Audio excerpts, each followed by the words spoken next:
Click the subscribe button below. If you find the information useful, please click the like button, to help others find our content. For more information you can visit our website, at thejerusalemassembly.org.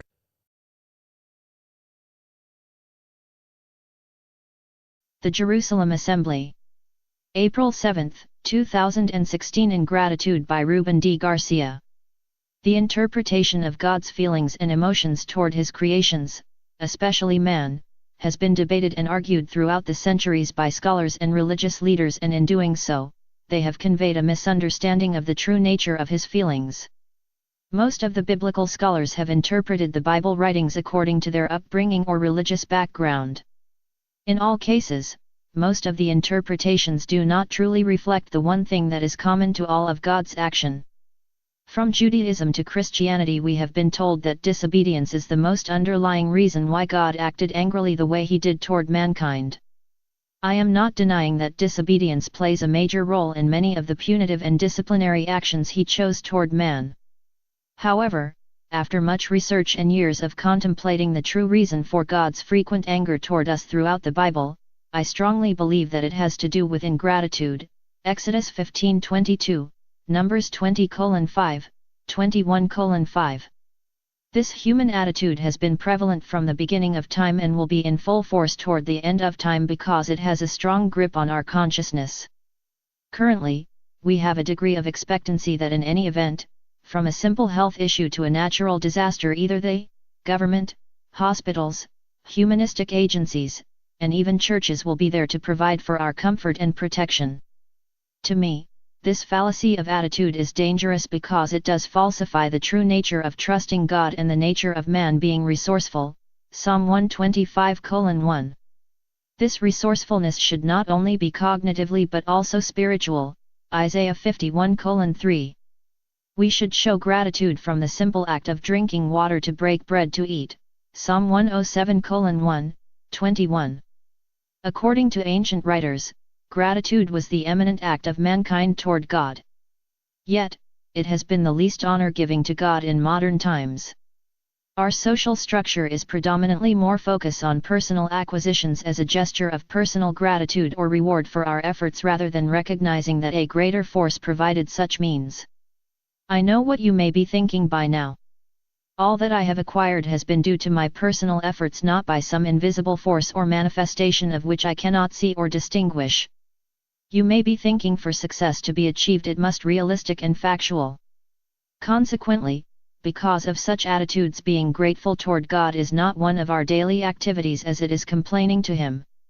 A few days before the Easter celebration by Christianity, I was amazed at the attitude people held toward this day of celebration. There was so much emphasis on colorful eggs and chocolate sweets, and there seems to be very little attention to give thanks. But what was most intriguing and perplexing was the commercial emphasis of a rabbit as the nature and meaning of the Easter celebration and not Jeshua, Jesus, as is truly depicted in the Bible's New Testament. I can assure you that a rabbit for symbol of a rising Christ would have been very offensive for people of the first century who celebrated the Easter celebration with such humble reverence as equal in reverence as the Passover feast, Luke 22:13, Mark 14:12. I cannot fathom the reasons why Christians, having knowledge that such symbolism of a hare as a representation for an act of resurrection would have been fatal for anyone in ancient time to manifest as a belief or simply denote an attraction. We cannot find the word rabbit in the entire Bible, however we do find 2 entries about the word hare, and it is said that it is an animal that should not be consumed, Deuteronomy 14:7, Leviticus 11:6. The truth of matter is that the symbolism of a rabbit for Easter derives from ancient pagan religions. Most often it was utilized to depict fertility. Do today's Christians know this? Absolutely. If they didn't, should not the churches they attend inform them of the sacrilegious attitude of its reverence and declare strict mandates that their parishioners do not contemplate any manner of activity venerating a rabbit during a pivotal divine day in Christianity? There is one consolation to this quandary, and that will be that when the promised Hamashiach or Messiah comes, Passover will be the day for the occasion and not Easter, neither would there be any sort of rabbit celebration at all, thank goodness. Thus, we will truly be children of gratitude and resolved never again to be ungrateful nor to believe that all things received comes only from an inner human source and not from a divine nature. It is apparent that celebrated motivational speakers today have greater impact on humanity as to the psychological human potentials rather than the divine nature of humanity as outlined in the Bible. Ingratitude for most humans is a state of mind. Most people would tell you that it is something they learned at home. When our society contemplated the nuclear family, it was noted that prayers were a daily activity. Even in schools, a degree of honor and respect was given to our country and God. Slowly, those principles that united humans toward each other and also toward God began to erode to the point where we are now. Giving thanks is not a prevalent or valuable principle in our society as it was many years ago. In fact, due to this attitude, our country has become insensitive and callous about emotional states.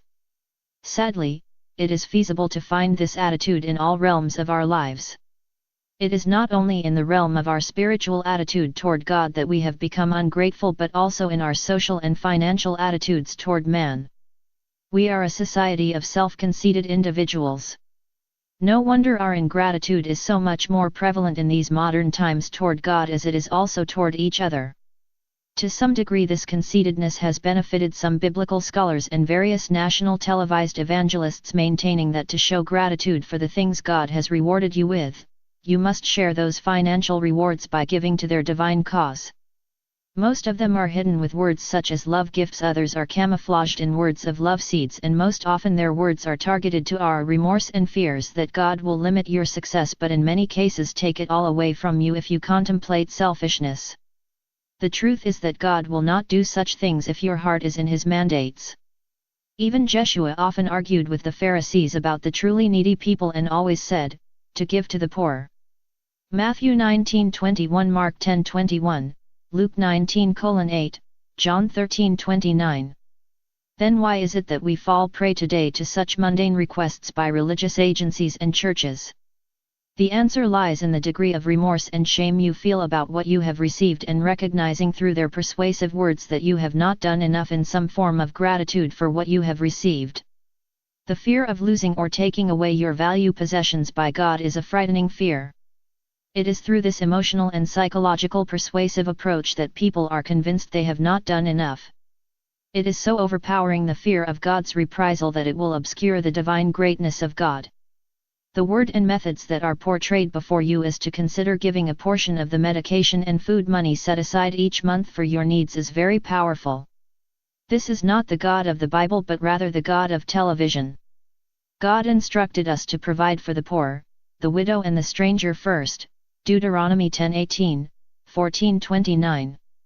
In fact, God made it a point that to go after the need of the stranger and the widow as He commanded was vital to a life of spirituality and closeness to Him, Deuteronomy 26:13. And for those that forsaken or rob them of their possessions in whatever manner he would stand before God, guilty of treachery and deceit, Deuteronomy 24:17, Zechariah 7:10. God seeks to save souls through benevolent acts of kindness toward the needy. That is the core of Jeshua, Jesus, doctrine and His ministry. He stated over and over also that the needs of the poor were vital to serve God. He encouraged for the rich to sell everything and follow Him in His quest to help the needy and destitute, Matthew 19:21. Thus, while you are sitting at your dinner table having your ramen or cup of noodle soup as your only source of nutrition because you were overcome with guilt and shame due to someone on a televised spiritual talk show pointing out how selfish and egotistic you are with your heavenly rewards, remember this: He is not eating ramen soups or eating hot dogs as necessary meals of choice, but rather know that they are eating daily fine steaks and exquisite meals that people like you only dream of.